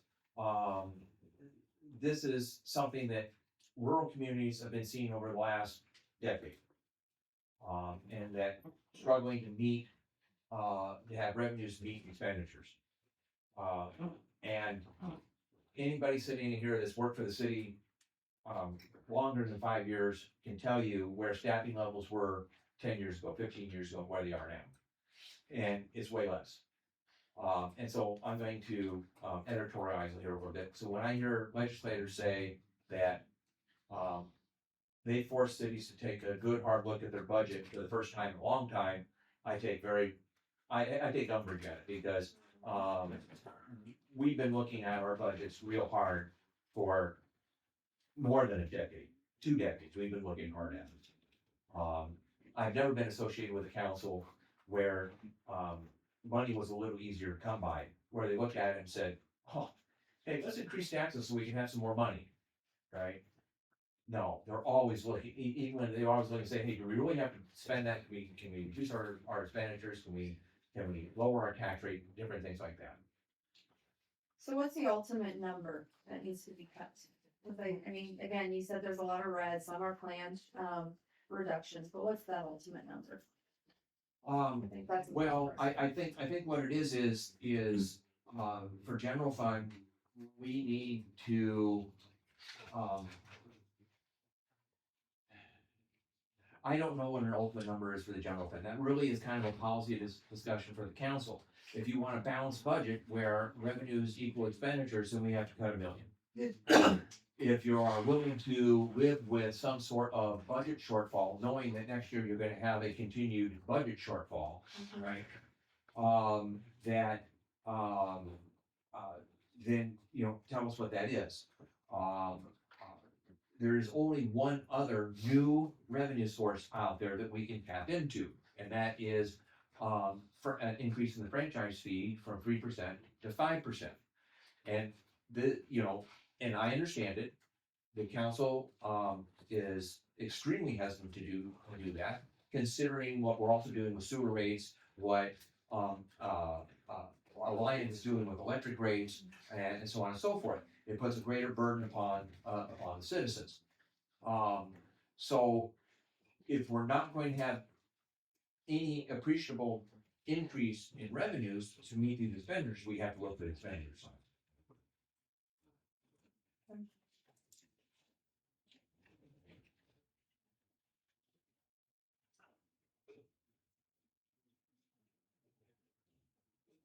did get real quiet. I've been talking a lot, I'm like, That's because the harbinger who just showed up, so. really did. So at this point, what's the total? Cause I always struggle trying to find that amount. What is the total projected FY 26 total budget? Total budget? For the city? Um, It's more than the federal, it's more than the expenditures and revenues. I don't have that number readily available for you, but after the meeting, I'll look that up and email each of the council members of what their total, revenues and expenditures are. I didn't put a total item on the, on the bottom of the balance sheet, so. So are there ways to get kind of, and maybe y'all have already done this, but ways to get creative with how we kind of work that and do some savings? That, you know, what I'll say is that each department individually looks at different ways to economize, to, looks at, different ways to deliver the services. And I don't think that, any of them are opposed to new ideas, and in fact, they come up with new ideas themselves. It's just that, you know, if Gene figures out a way to save, $5,000, that's great. But what's that as a percentage of $1 million? I don't know. Right? Yeah, that is the problem, is that we need to economize to a point where we're saving hundreds of thousands of dollars, not tens of thousands of dollars. When you send the city's budget to the state for certification, doesn't it have to show a balanced budget? You can't submit it showing a deficit. What it is you cannot deficit spend, and by deficit spending means spending more than what you have in reserves and, Expected revenue. expected revenues, okay? So we're never in a deficit when we send that budget in. It's just that we have, shortfalls. That's why I classify deficit versus shortfall.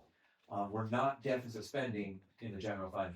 We have a shortfall from revenues to expenditures. Can you, So if you didn't have some of your reserves, you'd be in a real world hurry. Yes.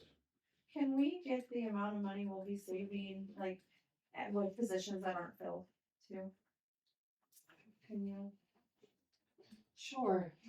It's gonna take some time. Well, Right. I don't need exact, but just like an estimate of this month we save, if this position's on, I think you did it last year. There was just like a general, we saved like $30,000 this Yeah, month. it takes time. It's gonna take some time to do that. We'll give you that. Yes, you will. Yes, I can get that. And that's a real slippery slope to go down, because if you're authorized so many FTEs by department and you try and not maintain that, then it's really a burden on everybody that's left behind. And I'm It's not a good way to do the budget by trying to keep positions vacant.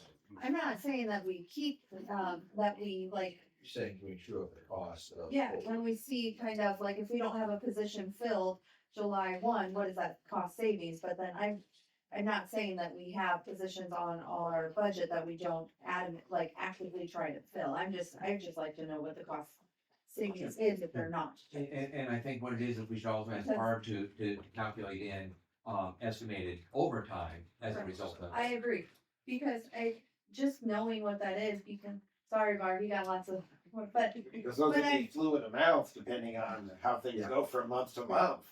I mean, that's really hard to project. It is. I mean, that's why we do separate out what overtime is, and you'll see that in each one of the departments. You know, you think about police, I think police and fire, that's the best example of it. We have open positions there, but you are spending it in overtime because we have to maintain that minimum standard. That's But why I also think that when we're talking about having a balanced budget and a shortfall budget, that's important, an important part of the conversation too. Are we gonna have increased, what is our increase in overtime compared to if the positions aren't filled? What is the difference from that too, so. I mean, cause if we're gonna have, I just think it's part of the conversation that we need to know. Well, I'll never vote for a franchise fee. That's no disrespect to anybody You'll else. never vote, I didn't hear you. Never Vote vote for for it. another franchise fee. I That's didn't us. for it the last time, but, because, and I look at money different than a lot of people do, but even if the council would vote for that and that 6.5% increase, we're still broke next year. So if I were to ask you two or anybody here in the room, what if we wasn't allowed to raise it 2 more percent? Or what if we wasn't allowed to borrow any more money? What would we do? If this was our company, these people here at the table, what would we do? Now, granted, we can't be like the outside because there's contracts and everything else, I understand that. But you can't keep nickel and diving the citizens. You know, I mean, it's just, that's a fact, and I know it hurts you just as much as it does me, but that's why, but I can't do it, I can't. And it's our job to present you all the options, and you pick the options that are there. And what I will say is that, well, first of all, we don't borrow for operations, we borrow for capital, one-time expenditures, right? Like buying a car or buying a house, you borrow for that, you pay it off. But we don't borrow for operational expenses. That's a cat chasing his tail. Okay. But with this year, it's fixed. And you know, in the outside world, if you're running a deficit or a shortfall and you see it's going down the road, a company, you know, if they can't raise prices because that'll just mean people buy less of their product or buy less of their services, then they have to retool their services or their product and lower the cost somehow, or they have to eliminate product lines, or they have to eliminate services, right? I've been saying this since last March.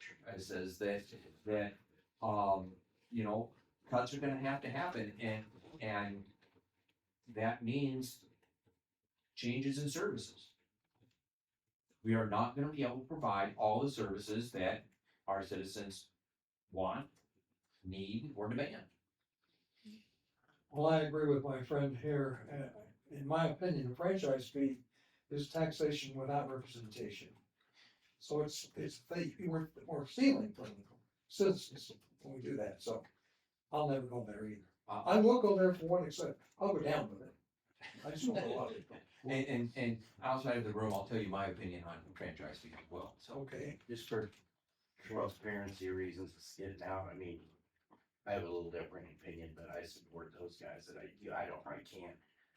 I would look at details, but man, in all good consciousness, I don't know if I could slap the citizens, and they're being hit from every side. Citizens are. I don't just hit disagree. from everywhere. I don't disagree. I just like to say that Cole never said that, I asked a question and he said that the only way to, an only new revenue source was to increase franchise fees. Right, it's not a suggestion Cole- too. Yeah, it I'm is not- not I'm on the not- table, I it's said- just, I'm just he saying. was answering a No, no, but question, I I believe just. it was with okay to creative- share our opinions Yeah. on the subject. Oh, yeah. Creativity. And the thing is I already know your opinions on it. That's why I said this council is not inclined to increase those fees. So we have to work with what we have.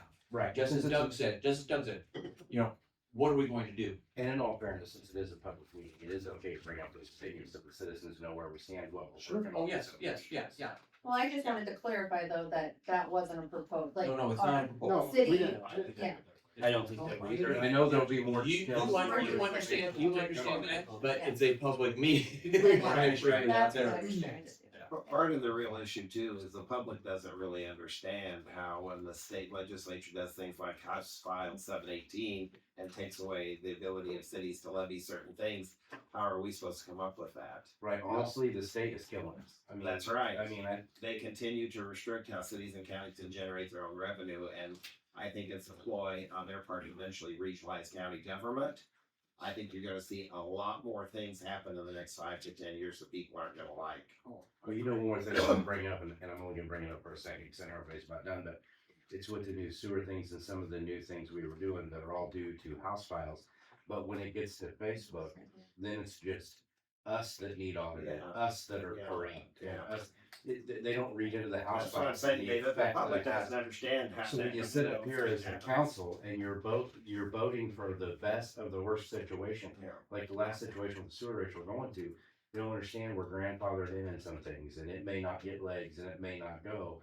It's just all of a sudden, you know, a few people in a tell them, oh, you're corrupt. You're, you know, like, I mean, when we're sitting here trying to do what's best for the citizens, I mean, I don't know about you guys, I probably do, but I lose sleep over this. Like, I want to do what's best for the citizens, or none of us would be sitting here. And if services get cut at some point at the city level, the taxpayers aren't gonna have a clue what caused that.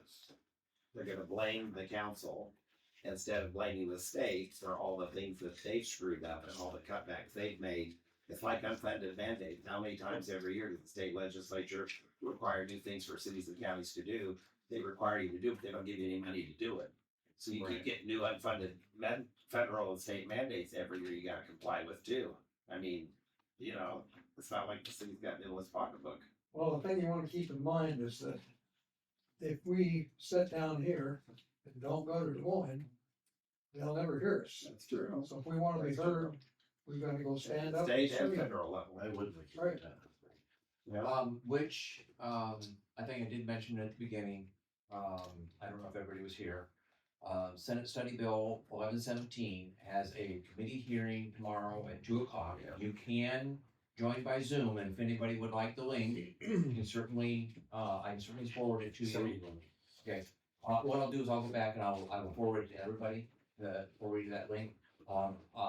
I did email each of the senators that are on the subcommittee. Senator Watson out of Bettendorf, Senator Driscoll out of it's east of Iowa City. Her district takes in Tiffin and Kelowna and everything kind of outside Coralville and Iowa City on the east side. And then Senator Kornbach of Ames. I have met Senator Watson and I know Senator Kornbach.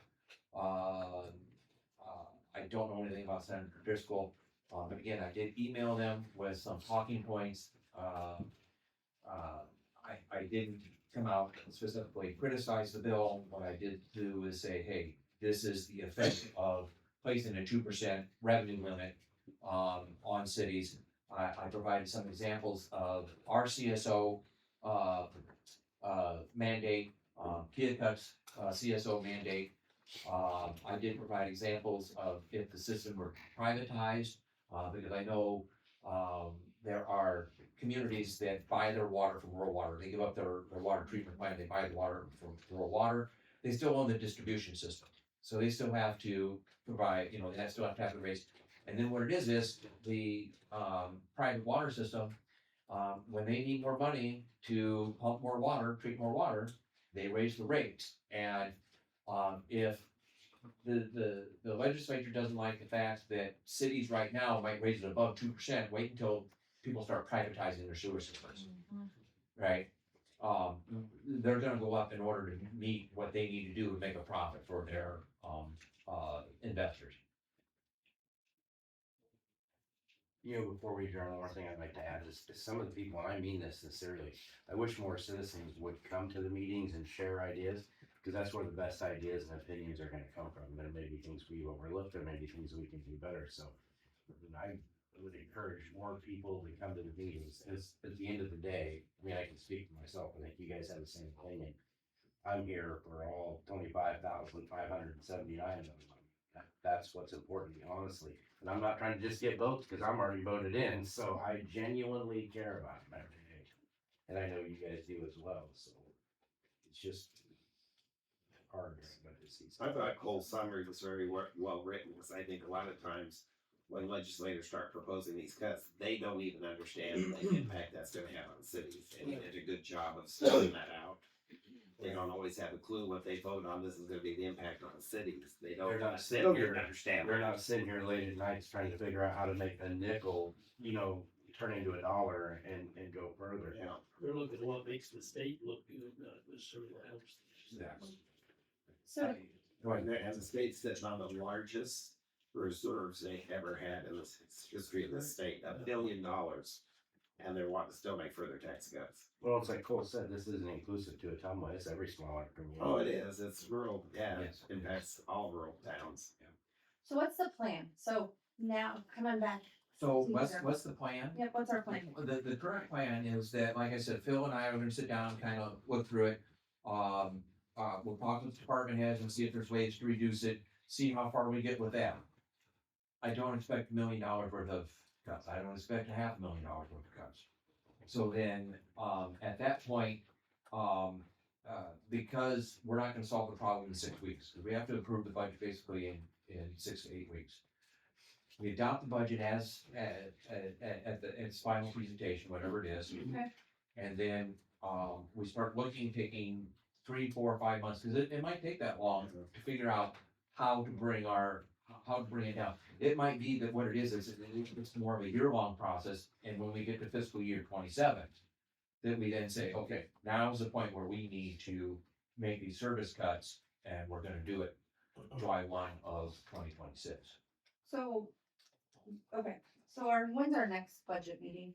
And is it, We don't have a next budget meeting unless you want to review the entire budget as presented sometime in March or April. so I'll be honest, I don't think I can, approve it as is today, obviously. Right. And if we're talking about there's going to be some other potential cuts or, things, I do think we need to come back together to talk about what those are. Because, and then I would like to see a developed plan on if we can't meet that shortfall, what is that developed plan? And I understand you may not say, oh, we're gonna cut like this, but like you said, I think we need to have some kind of plan in place, because it's really hard for me to say, yep, we're gonna approve this budget with knowing that y'all are gonna cut it, but not having a plan in place for Well, we gotta give Cole and administrator a chance to review what they think they can do. Right. No, I'm saying after that, that's what I'm saying, I'm saying. So what it after that. is, so what it I is agree with her. I agree. is what she wants us to do is sit down, and we may not have a plan for the cuts, but we have a plan to figure out how we're going to get to that point. Or figure out how to get us $1 million. Right. That would be What better. she says is totally legitimate. It's hard to finalize a plan, you know, when you don't see Right, it. but no, what it is, again, it's not a plan for the reductions. Right. It's a plan for Right. the reductions, okay? Correct. But part of that first step would be having a list of how many other things that would either increase revenue or reduce expenditures. Right. And, you know, you can do it as a blanket and say, yep, we like all of these, or you can do each one individually, and Yes. that would have an impact on the bottom line of where the budget is. That would go into the final document that we would expect for. Bless you. Assuming that it's not gonna be $1 million like Cole suggests. Right. Then there would be a plan for, I mean, part of it is, we would expect in 27, we're gonna have some additional revenue from the local option sale, or the, local sales tax that would come on that remaining to the 30%. That will have some revenue that we'd have year over year that would help with that structural deficit part. Ain't no ways near $1 million. No. No, it wouldn't be. No. So it's, we gotta still get that down. And then there will be additional costs on top of it because of contractual obligations and everything else. Right. Now, I will say that, you know, a few of the department heads have started brainstorming about some different things that we can do, right? I think that one of the ones that, has been thrown out there, because there is a line item in the beach for sponsorships.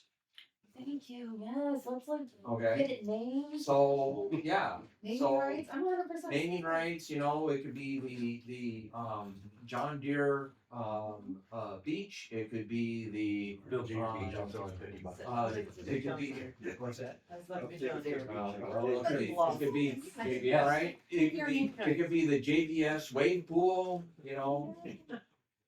That's a good idea. I mean, it's there. US.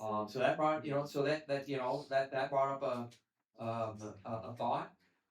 There's some other things that City Phil council and I- meetings brought to you by, Yeah.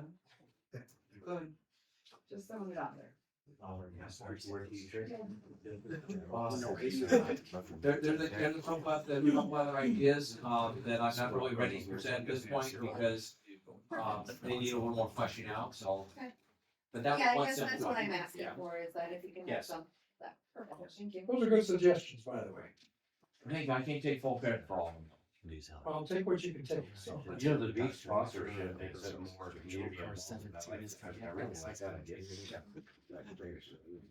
It gives some ownership.